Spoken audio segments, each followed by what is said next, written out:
Hello everyone. इस question के अंदर क्या गिवन दे रखा है, पहले इस चीज़ को देख लेते हैं, फिर इस क्वेश्चन के सॉल्यूशन की तरफ हम लोग चलेंगे। A stone is attached to a string and is revolved in a circular path with constant angular velocity omega. In this state, its angular momentum is L. If the length of string is reduced to half and again it revolved with the same angular velocity omega, then find its angular momentum. Angular momentum हमें बताना है बेटा। तो अब इस case में क्या है उस चीज़ को समझते हैं पहले।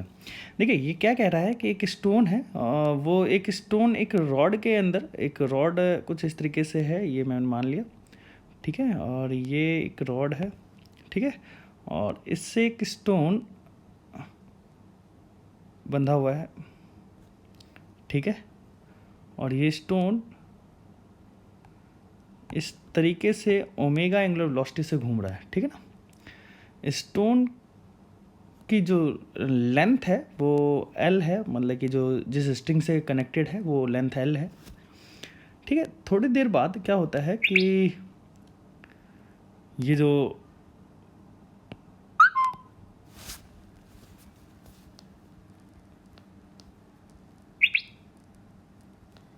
इसको मैं डिस्कस करता हूँ।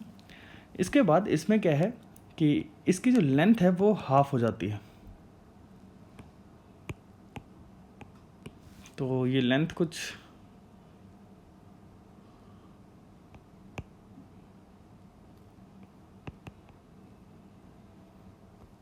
इस तरीके से होती है। इसकी लेंथ L/2 हो जाती है और ये अभी भी ओमेगा एंगुलर स्पीड से घूम रहा है। अब बोला गया है कि angular momentum, final angular momentum क्या होगा, ठीक है। तो पहली एंगुलर मोमेंटम यहाँ पे, पहली एंगुलर मोमेंटम यहाँ पे यहाँ पे जो L जो है ये हम लोग स्मॉल l ले लेते हैं और यहाँ पे हम लोग कैपिटल स्मॉल l ले लेते हैं L/2।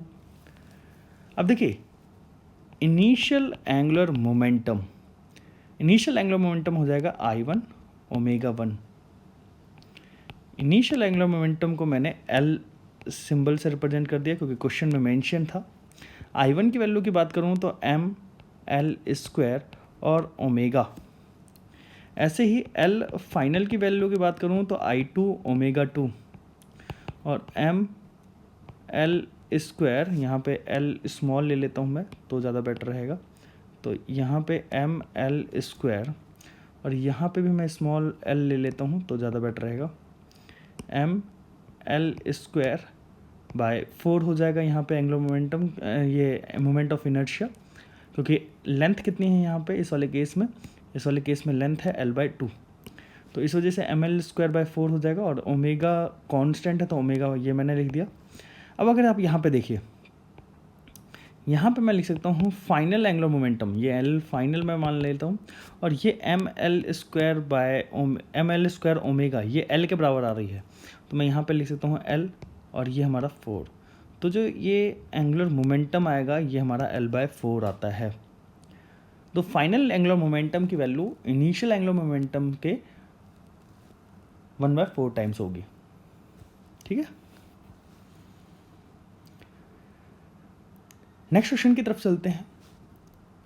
A thin uniform thin rod of mass m and length L is suspended from one of its end and rotated at the rate of f rotation per second. Find the rotational kinetic energy of the rod. तो भाई क्या कह रहा है कि एक thin uniform rod of length m and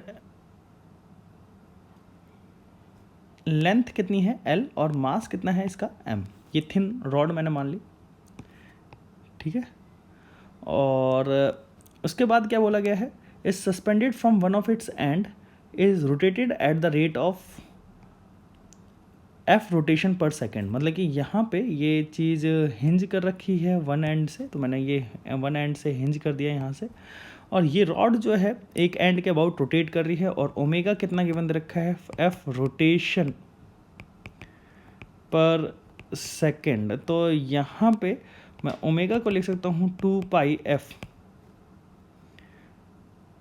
ठीक है, 2πf ओमेगा रेडियन पर सेकेंड, मैं ये लिख सकता हूँ बच्चा, ठीक है। अब हम बात करते हैं रोटेशनल काइनेटिक एनर्जी की। तो रोटेशनल काइनेटिक एनर्जी जो होगी, kinetic energy rotational that is equal to half I omega square, और आई की वैल्यू की बात करूँ half M L square by 3, और ओमेगा की वैल्यू 2 पाई एफ का होल स्क्वायर। तो ये आ जाएगा M L square by 6 4 pi square F square 2, और ये 3 यहाँ पे आ जाएगा 2/3 M L square pi square F square. तो ये हमारा रोटेशनल काइनेटिक एनर्जी आ जाएगा।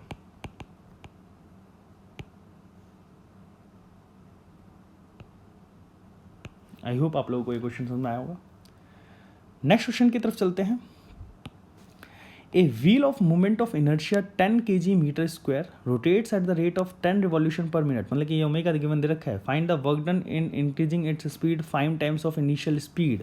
तो अब देखिए यहाँ पे क्या कह रहा है, वर्क डन फाइंड आउट करना है, और work energy theorem work by आप लोग लिख सकते हो। चलिए पहले मैं यहाँ पे इन्फॉर्मेशन लिख लेता हूँ, जो इन्फॉर्मेशन इन्होंने क्वेश्चन में गिवन दे रखी है।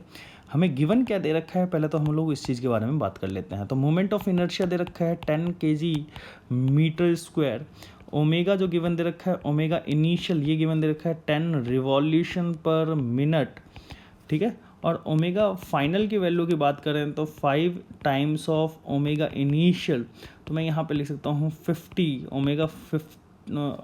ओमेगा एफ फाइनल ओमेगा जो होगा वो होगा 50 रिवॉल्यूशन पर मिनट। अब देखिए, अब आपसे पूछा गया है जूल में हमें वर्क डन निकालना होगा, तो हम इसे इस एसआई यूनिट में कन्वर्ट कर लेते हैं। 10 × 2 पाई डिवाइडेड बाय 60, ये हमारा रेडियन पर सेकेंड हो जाएगा।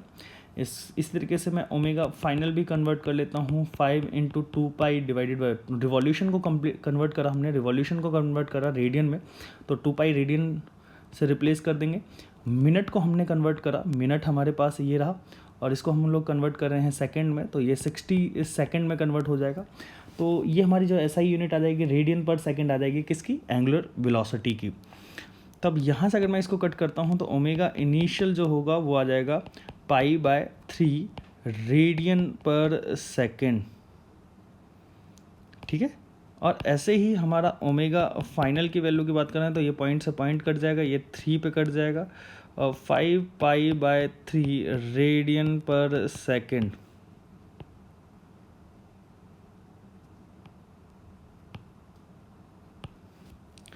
अब बात आती है काइनेटिक एनर्जी। ये क्या पूछा गया है, work done by work energy theorem कहते हैं। बाय वर्क एनर्जी थ्योरम हम लोगों को पता है कि work done by net work done is equal to change in its kinetic energy. तो वर्क डन कितना होगा हमें ये निकालना है, तो net work done is equal to final kinetic energy minus initial kinetic energy. तो ये हमें पता है। अब देखिए हम लिखेंगे half I omega final square minus omega initial square. तो हाफ आई की वैल्यू कितनी हो जाएगी यहाँ पे 10, और ओमेगा फाइनल 5π/3 का होल स्क्वायर माइनस π/3 का होल स्क्वायर, ये हमारा आ जाएगा। जब मैं इसको सॉल्व करता हूँ तो ये 5 पे कट जाएगा, और हमारे पास आएगा 5/25 π²/9 माइनस π²/9, ठीक है। 24 × 5 ये हो जाएगा 120 π²/9, ये हमारा आंसर आ जाएगा। इतना जूल। अगर मैं इसको जूल में और कन्वर्ट करूँ ज़्यादा इजी बेटर तरीके से ये रहेगा कि मैं इस π² की वैल्यू पुट कर देता हूँ। तो जब मैं π² की वैल्यू जब मैं इसके अंदर पुट करूँगा तो ये आ जाएगा, क्योंकि π² की वैल्यू जो होती है, ये π² की जो वैल्यू होती है अप्रॉक्स 10 के बराबर होती है। तो इस वजह से मैं यहाँ पे π² की वैल्यू पुट करूँगा तो ये आ जाएगा 1200 डिवाइडेड बाय 9। इतना जूल काइनेटिक एनर्जी, इतना जूल वर्क डन होगा हमारा, और इतना ही काइनेटिक एनर्जी चेंज होगी। तो आई होप आप लोगों को ये क्वेश्चन समझ में आया होगा। थैंक्स।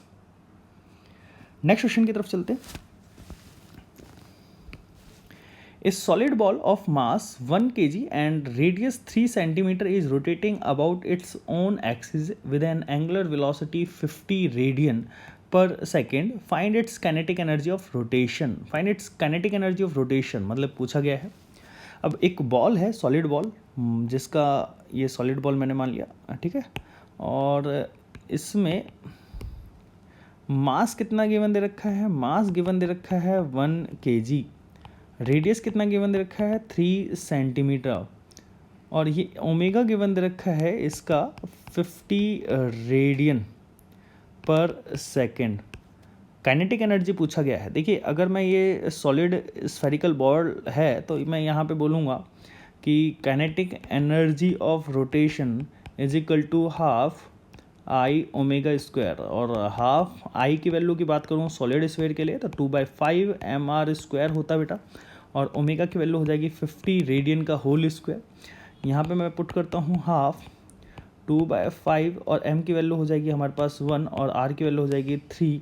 अच्छा यहाँ पे सेंटीमीटर में है 3 तो मैं यहाँ पे पुट कर देता हूँ 3/100 का होल स्क्वायर, और इसी तरीके से यहाँ पे 50 × 50 ये आ जाएगा बेटा। तो अगर मैं इसको सॉल्व करूँ तो देखिए 2 से 2 कट जा रहा है, यहाँ पे 9/5 × 100 × 100 × 50 × 50 बच जा रहा है। तो 50 से ही कटेंगे तो ये आ जाएगा 2 पे कट जाएगा, ऐसे ही 50 से इसको कट करेंगे तो 2 पे कट जाएगा, ऐसे ही हमारे पास 9/20 joule kinetic energy of rotation आ जाएगा बेटा, क्योंकि यूनिट सेम होती है। काइनेटिक एनर्जी ऑफ रोटेशन हमारे पास 9/20 जूल आ जाएगा। ठीक है, आई होप आप लोगों को ये क्वेश्चन समझ में आया होगा। नेक्स्ट क्वेश्चन की तरफ चलते हैं। देखिए यहाँ पे क्या क्वेश्चन में क्या कह रखा है कि a sand is poured gradually on the edge of rotating disc, what will be the change in its angular velocity. Angular velocity में क्या चेंज होगा। तो मान लेते हैं ये हमारे पास एक डिस्क है, सॉरी इस डिस्क की बात करते हैं तो ये हमारे पास एक डिस्क है, सॉरी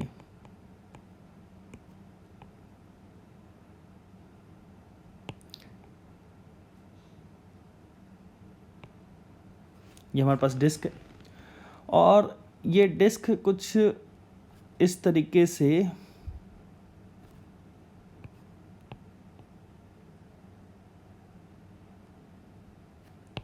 प्रेजेंट है, और ये डिस्क के अबाउट ये इस तरीके से ओमेगा एंगुलर वेलोसिटी से रोटेट कर रहा है। अब होगा क्या, मैं इसको कॉपी कर लेता हूँ और फिर दूसरी जगह मैं पुट कर देता हूँ इसको, और मैं इस वाले केस में यहाँ पे मैं सैंड डिफरेंट कलर का यूज़ कर लेता हूँ, और वो सैंड जो है इसके एज पॉइंट पे गिर रहा हूँ मैं। ये सैंड कुछ यहाँ पे एज पॉइंट पे आ गया। जब सैंड को एज पॉइंट पे डाल रहा हूँ तो मास इंक्रीज हुआ है, और रेडियस तो ये आर डिस्टेंस पे हम लोगों ने मास को बढ़ा दिया। अब देखिए यहाँ पे ये I1 और यहाँ पे ये I2, ये I2 जो है I1 से बड़ा होगा क्योंकि मास इंक्रीज कर दिया है ना, तो I2 की वैल्यू बढ़ गई है।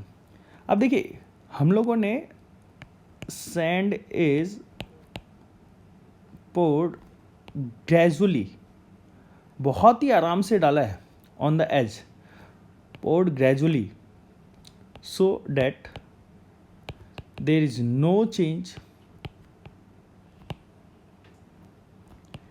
in the rotational motion।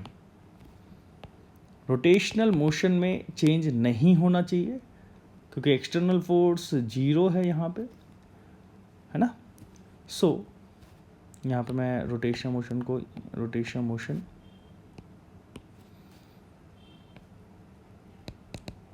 so that angular momentum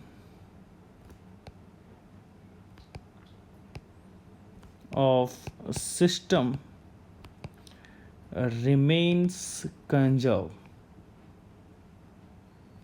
अब देखिए I1 ये यहाँ पे मैं ओमेगा 1, यहाँ पे मैं इसको ओमेगा 1 से ये घूम रहा है, मैंने मान लिया ये ओमेगा 1 से घूम रहा है, इसको मैंने ओमेगा 2 कह दिया, इस वाले को ओमेगा 2 कह दिया, इसको ओमेगा 1 कह दिया, ठीक है बेटा।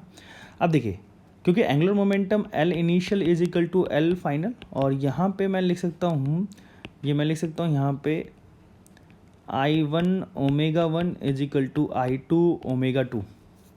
अब बात आती है कि देखिए, क्योंकि I2 की वैल्यू बड़ी है I1 से, ठीक है बेटा, तो हमें फॉर दिस बिकॉज, यहाँ पे मैं लिख देता हूँ बिकॉज